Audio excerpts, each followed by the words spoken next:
మహాకుంభమేళకు 7,500 కోట్లు. మన్మోహన్కు భారతరత్న ఇవ్వాలి సీఎం రేవంత్ రెడ్డి. తూర్పుగోదావరి జిల్లాలో రేవ్ పార్టీ కలకలం. మన్మోహన్ సింగ్ భారతరత్నకు అర్హులే కేటీఆర్. 12 ఏళ్లకోసారి జరిగే మహాకుంభమేళకు ఉత్తరప్రదేశ్లోని ప్రయాగ్రాజ్ సిద్ధమవుతుంది. 45 రోజుల పాటు ఉత్సవంలా సాగే ఈ కార్యక్రమం వచ్చే ఏడాది జనవరి 13 నుంచి ఫిబ్రవరి 26 వరకు జరగనుంది. దీనికోసం ప్రపంచవ్యాప్తంగా 40 కోట్ల మందికి పైగా వస్తారని ఉత్తరప్రదేశ్లోని యోగి ప్రభుత్వం అంచనా వేస్తుంది. దీన్ని ఘనంగా నిర్వహించేందుకు భారీ ప్రణాళికలతో సిద్ధమవుతుంది. భద్రత విషయంలో రాజీ పడకుండా 50,000 మంది సిబ్బందిని మోహరించనుంది. నిరంతరం నిఘా కోసం తొలిసారిగా నీటి లోపల 100 మీటర్ల లోతులోని వస్తువులను సైతం గుర్తించే సామర్థ్యం కలిగిన అండర్ వాటర్ జలాంతర డ్రోన్లను ఉపయోగించనున్నారు. కుంభమేళా కోసం కృత్రిమ మీద ఏఐతో కూడిన 2,700 సీసీ కెమెరాలతో 24 గంటల రియల్ టైం మానిటరింగ్ వ్యవస్థను ఏర్పాటు చేస్తున్నారు. ఎలాంటి అవాంఛనీయ సంఘటనలు జరగకుండా ప్రమాదాలు జరిగిన వెంటనే స్పందించేలా అత్యాధునిక మల్టీ డిజాస్టర్ రెస్పాన్స్ వాహనాలను అందుబాటులో ఉంచనున్నారు. మరోవైపు నేత్రకుంభ శిబిరం ద్వారా 5 లక్షల మందికి కంటి పరీక్షలు నిర్వహించి 3 లక్షల మందికి కళ్లద్దాల పంపిణీ చేసి గిన్నిస్ రికార్డు సృష్టించాలని లక్ష్యంగా పెట్టుకున్నారు. దివంగత మాజీ ప్రధాని మన్మోహన్ సింగ్ ఆర్థిక సంస్కరణల రూపశిల్పి అని తెలంగాణ సీఎం రేవంత్ రెడ్డి కొనియాడారు. మన్మోహన్ మృతి నేపథ్యంలో తెలంగాణ శాసనసభ ప్రత్యేక సమావేశంలో ఆయన సంతాప తీర్మానం ప్రవేశపెట్టి మాట్లాడారు. ఎందుకంటే వారికి నివాళులు అర్పించి వారి సతీమణి గారికి ప్రగాఢ సానుభూతి తెలపాలన్న ఆలోచనతో వారి సతీమణిని కలిసి నేను రేవంత్ రెడ్డిని తెలంగాణ రాష్ట్ర ముఖ్యమంత్రిని నమస్కారం పెడితే కూర్చో అని చెప్పి తెలంగాణ రాష్ట్రం వారు చాలా ప్రత్యేకమైన పరిస్థితుల్లో ఆ రాష్ట్రాన్ని మీకు ఇవ్వడం జరిగింది. మన్మోహన్ సింగ్ గారికి తెలంగాణ రాష్ట్రం అంటే ప్రత్యేకమైన అభిమానం ఉంది. ఆ రాష్ట్రాన్ని మీరు కష్టపడి అభివృద్ధి పదం వైపు నడిపించండి, మన్మోహన్ సింగ్ గారి ఆశీస్సులు మీకు ఉంటాయి అని చెప్పి వారి సతీమణి చెప్పినప్పుడు స్పష్టంగా కుటుంబం మొత్తం తెలంగాణ ప్రజలకు అండగా నిలబడుతుందని నాకు అనిపించింది. అధ్యక్ష, తెల్లవారి ఏఐసిసి ఆఫీస్ నుంచి వారి శివయాత్రకు బయలుదేరడానికి అన్ని ఏర్పాట్లు చేసినప్పుడు వారి వాహనంలో కూర్చోవడానికి నన్ను ముందుకు పిలిస్తే నేను అక్కడికి వెళ్ళి నించున్నాను. పక్కన ఒక మహిళ నించొని మీరెవరు అని అడిగింది. నేను వారిని ఎవరో సహజంగా అక్కడికి వచ్చిన వారికి నివాళులు అర్పించడానికి వచ్చిన వాళ్ళు ఎవరో అనుకొని చాలా క్యాజువల్గా మాట్లాడాను. అధ్యక్ష, కాసేపు అయినాక మాట్లాడితే వారు మన్మోహన్ సింగ్ గారి 2వ కుమార్తె అంటే ఎంత సింపుల్గా ఎంత నిరాడంబరంగా వారి 2వ కుమార్తె అక్కడ నించోవడం అనేది ఆ కుటుంబం యొక్క నిరాడంబరత. అంటే ఒక ప్రధానమంత్రిగా 10 సంవత్సరాలు ఆర్బీఐ గవర్నర్గా ఆర్థిక మంత్రిగా వివిధ హోదాలలో ఈ దేశానికి సేవలు అందించిన మన్మోహన్ సింగ్ గారి కుటుంబము అంత నిరాడంబరత ప్రదర్శించి అంత సామాన్యులు అక్కడికి వచ్చిన వారి అభిమానులు వారి శ్రేయోభిలాషుల మధ్యలో నించొని వారి నివాళులు అర్పించే కార్యక్రమంలో పాల్గొన్నారంటే వారు ఒక గొప్ప విలువలతో వాళ్ళ పిల్లలని వాళ్ళ కుటుంబాన్ని ముందుకు నడిపించిండు. వాళ్ళ కుటుంబానికే కాదు అధ్యక్ష, ఈరోజు ఈ దేశ యువకులకు అందరికీ కూడా డాక్టర్ మన్మోహన్ సింగ్ గారు ఆదర్శము.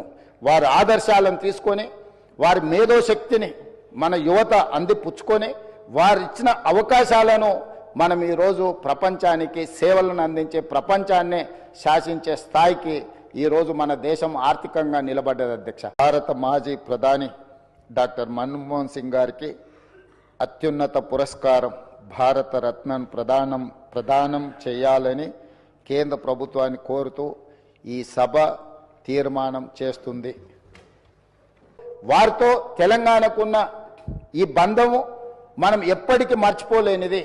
కాబట్టి ఈరోజు తమరి అనుమతితోటి ఫైనాన్షియల్ డిస్ట్రిక్ట్లో ఒక మంచి ప్లేస్లో డాక్టర్ మన్మోహన్ సింగ్ గారి విగ్రహావిష్కరణ చేసుకోవడం ద్వారా శాశ్వతంగా మనము వారి వర్ధంతులు జయంతులు వారి జ్ఞాపకాలు శాశ్వతంగా తెలంగాణ ప్రజల గుండెల్లో పదిలమై ఉండే విధంగా ఇంకేదైనా సలహా సూచనలు ఎవరైనా ఇచ్చినా కూడా ఒక మంచి ప్రాంతంలో మాజీ ప్రధానమంత్రి డాక్టర్ మన్మోహన్ సింగ్ గారి విగ్రహాన్ని ప్రజలందరూ గుర్తుపెట్టుకునే విధంగా ప్రజలందరూ వారిని స్ఫూర్తి తీసుకునే విధంగా ఎక్కువగా ప్రజలు ఎక్కడైతే మమేకమవుతుంటారో కలుస్తుంటారో ఆ ప్రాంతంలో డాక్టర్ మన్మోహన్ సింగ్ గారి విగ్రహం ఉంటే మనందరికీ స్ఫూర్తి నింపిన వాడవుతారు.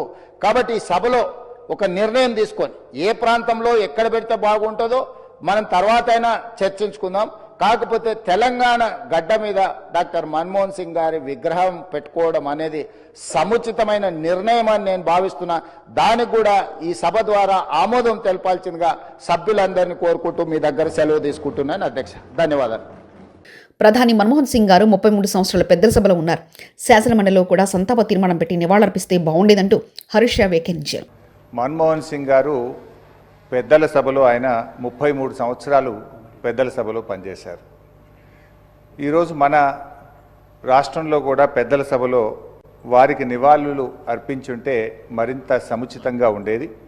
ఎమ్మెల్సీలు చాలామంది కూడా అడుగుతున్నారు, ఎందుకు మన్మోహన్ సింగ్ గారి సంతాప తీర్మానాన్ని శాసన మండలిలో పెట్టలేదు అనేటువంటి విషయాన్ని వాళ్ళు కూడా అడుగుతూ ఉన్నారు. మరి శాసనసభ పెట్టినప్పుడు శాసన మండలిలో కూడా పెట్టి వారికి నివాళులు అర్పించుంటే మరింత బాగుండేది. దాన్ని వారు గమనంలో తీసుకుంటారని చెప్పి భావిస్తున్నాను.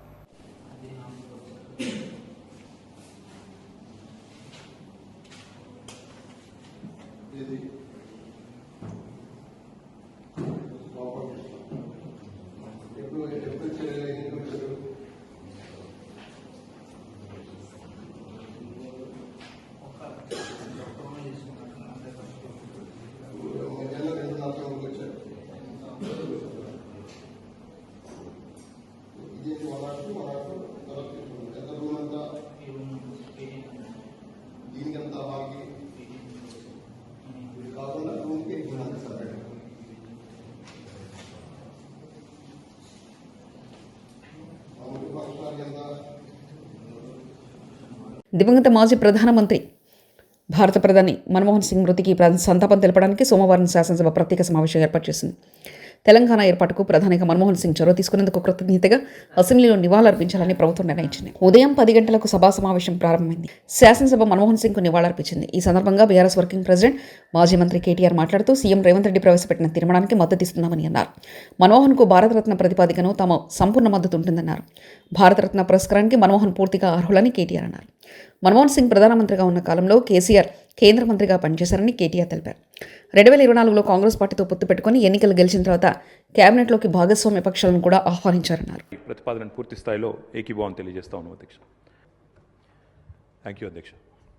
అధ్యక్ష, గౌరవనీయులు పెద్దలు, దివంగత ప్రధానమంత్రి మాన్యులు డాక్టర్ మన్మోహన్ సింగ్ గారికి నివాళులర్పించే ఈ సందర్భంగా ముందుగా ముఖ్యమంత్రి గారు ప్రవేశపెట్టిన సంతాప తీర్మానానికి పూర్తిగా మా పార్టీ తరపున మద్దతు తెలియజేస్తూ డాక్టర్ మన్మోహన్ సింగ్ గారికి భారతరత్న ఇవ్వాలి అని ఏదైతే వారు ప్రతిపాదన పెట్టారో దానికి కూడా సంపూర్ణంగా మా మద్దతు ప్రకటిస్తూ తప్పకుండా ఈ భారతరత్న అనే పురస్కారానికి గౌరవానికి వారు ఖచ్చితంగా అర్హులనే మాటను కూడా మా పార్టీ కూడా సమర్థిస్తూ వారి ప్రతిపాదనను పూర్తి స్థాయిలో ఏకీభావం తెలియజేస్తా ఉన్నాం అధ్యక్ష. శ్రీహరికోట రాకెట్ ప్రయోగ కేంద్రం నుంచి ఈరోజు సోమవారం రాత్రి 9:58 PSLV 60 రాకెట్ల ప్రయోగానికి సర్వం సిద్ధమైంది. నిన్న ఆదివారం రాత్రి 8:58 నిర్విరామంగా కౌంటౌన్ కొనసాగుతుంది. PSLV 60 రాకెట్లు బరువు 2029 టన్నులు, ఎత్తు 44.5 కిలోలు, 440 కిలోల బరువుండే చేజర్, టార్గెట్ ఉపగ్రహాలతో పాటు 24 బుల్లి ఉపగ్రహాలని నింగిలోకి PSLV 60 రాకెట్లు చేర్చనుంది. చేజర్, టార్గెట్ ఉపగ్రహాలు 2 నెలల పాటు సేవలు అందించనున్నాయి. డాకింగ్ సంక్లిష్ట సాంకేతిక పరిజ్ఞానంతో రోదసిలో చేజర్, టార్గెట్ ఉపగ్రహాన్ని అనుసంధానం చేసేలా డిజైన్ చేశారు శాస్త్రవేత్తలు. అనుసంధానం అనంతరం విడిపోయి భూ పరిశీలన, సహజ వనరుల పర్యవేక్షణ, పచ్చదనం, రోదసిలో రేడియో ధార్మికత అధ్యయనం చేయనున్నారు. అలాగే మానవ సహిత ప్రయోగాల డేటాను చేజర్, టార్గెట్ ఉపగ్రహాలు అందినవన్నాయి. ఈ రాకెట్ ప్రయోగంలో అంతరిక్ష కేంద్ర నిర్మాణానికి తొలి అడుగు వేయనుంది ఇస్రో. శాస్త్ర సాంకేతిక రంగంలో అమెరికా, రష్యా, చైనా సరసన భారత్ చేరనుంది. ఇప్పటికే ఇస్రో చైర్మన్ డాక్టర్ సోమనాథ్ షార్కు చేరుకున్నారు. PSLV 60 రాకెట్ ప్రయోగంతో ఇస్రో వర్గాల్లో తీవ్ర ఉత్కంఠ నెలకొంది. దుర్భిక్ష జిల్లాలకు జలదానం చేసేందుకు ఉద్దేశించిన గోదావరి, పెన్నా నదుల అనుసంధానానికి ముఖ్యమంత్రి చంద్రబాబు నాయుడు గ్రీన్ సిగ్నల్ ఇచ్చారు. క్షామం నుంచి రాష్ట్రాన్ని శాశ్వతంగా బయటపడేసే కీలక ప్రాజెక్టుకు కేంద్రం నుంచి సానుకూల స్పందన లభించింది. ఈ మేరకు తన ఢిల్లీ పర్యటనలో సీఎం గట్టి ప్రయత్నాలు చేశారు. ఈ క్రమంలో జలసంధానానికి సై అంటూ కూటమి ప్రభుత్వం తదుపరి కార్యాచరణకు సిద్ధమవుతుంది. ఆదివారం ఉండవల్లిలో ముఖ్యమంత్రి నివాసంలో గోదావరి, పెన్నా అనుసంధాన పథకంపై చంద్రబాబు సమీక్షించారు. ఉన్నతాధికారులంతా పాల్గొన్న ఈ సమావేశంలో కీలక నిర్ణయాలు తీసుకున్నారు. నాగబాబుకు ఎమ్మెల్సీ ఇస్తాం, నాగబాబు పరమంతురా కానేదా అనేది ముఖ్యం. నాగబాబు నాతో పాటు సమానంగా పనిచేశాడు. ఇక్కడ కులం, బంధుప్రీతి కాదు, పనిమంతుడా కాదా, ఎవరికి ప్రతిభ ఉందో చూసి పదవులు ఇస్తాం. నాగబాబు ఎమ్మెల్సీగా ఎంపిక అవుతారంటూ, మంత్రి అనేది త్వరలో చర్చ చేస్తామంటూ డిప్యూటీ సీఎం పవన్ కళ్యాణ్ వ్యాఖ్యానించారు. మన్మోహన్ సింగ్ స్మారక దినాలు వదిలేసి రాహుల్ గాంధీ న్యూ ఇయర్ వేడుకలకు వియత్నాం వెళ్లాడని వివాదాస్పద వ్యాఖ్యలు చేసిన బీజేపీ ఎమ్మెల్యే ఏలేటి మహేశ్వరరెడ్డికి చురుకలంటించిన CPM MLA Kunamneni Sambasivarao KTR లాగా చక్కగా శాసనసభ సాంప్రదాయాలకు అనుగుణంగా నివాళులర్పించాలి కానీ రాజకీయాలకు దీన్ని వేదిక చేయకూడదని ఈ సభలో మన్మోహన్ సింగ్కు మన గౌరవాన్ని చాటాలి. అంతేగాని వేరే వాళ్ళ అంశాల జోలికి మనం వెళ్ళి ఆయనకు గౌరవం అందించదు అంటూ కూనంనేని సాంబశివరావు అన్నారు. నేను మీ దృష్టికి తీసుకురావాలి. మన మిత్రులు కేటీఆర్ గారు మాట్లాడారు. కేటీఆర్ గారు ఎంత డిగ్నిఫైడ్గా సభా సాంప్రదాయాలకు అనుగుణంగా నివాళి అర్పణలో భాగంగా చాలా చక్కగా హుందాగా చెప్పారు. ఈ సభని అంత మేరకు ఉపయోగించుకోవాలి. ఈ సభలో మన గౌరవాన్ని చాటాలి. వేరే వేరే అంశాల జోలికి మనం వెళితే ఇది మన్మోహన్ సింగ్ గారికి నివాళి అర్పించే కార్యక్రమం కాదు. రాజకీయాలకు మరలా దీన్ని కూడా వేదికగా చేసుకునేటువంటి ఒక కార్యక్రమం అవుతుంది. ఇది మన్మోహన్ సింగ్ గారికి గౌరవం అందించదు. తెలంగాణలో మన్మోహన్ సింగ్ విగ్రహంతో పాటు పివి నరసింహారావు విగ్రహాన్ని కూడా కట్టాలని బీజేపీ పార్టీ కోరుతుందంటూ ఎమ్మెల్యే ఏలేటి మహేశ్వర్ రెడ్డి అన్నారు. గంటల్లోనే మరి మన్మోహన్ సింగ్ గారికి స్మారక చిహ్నాన్ని నిర్మాణం చేయాలని చెప్పేసి వారు అనౌన్స్ చేసిన సంగతిని గుర్తు చేస్తా ఉన్నాను అధ్యక్ష. ఇక్కడ కూడా ఖచ్చితంగా వారి స్టాచ్యూతో పాటు పివి నరసింహారావు గారి స్టాచ్యూ కూడా ఇక్కడ కట్టాలని చెప్పేసి మేము అడుగుతా ఉన్నాం అధ్యక్ష. మహాకుంభమేళకు 7,500 కోట్లు. మన్మోహన్కు భారతరత్న ఇవ్వాలి సీఎం రేవంత్ రెడ్డి. తూర్పుగోదావరి జిల్లాలో రేవ్ పార్టీ కలకలం. మన్మోహన్ సింగ్ భారతరత్నకు అర్హులే కేటీఆర్.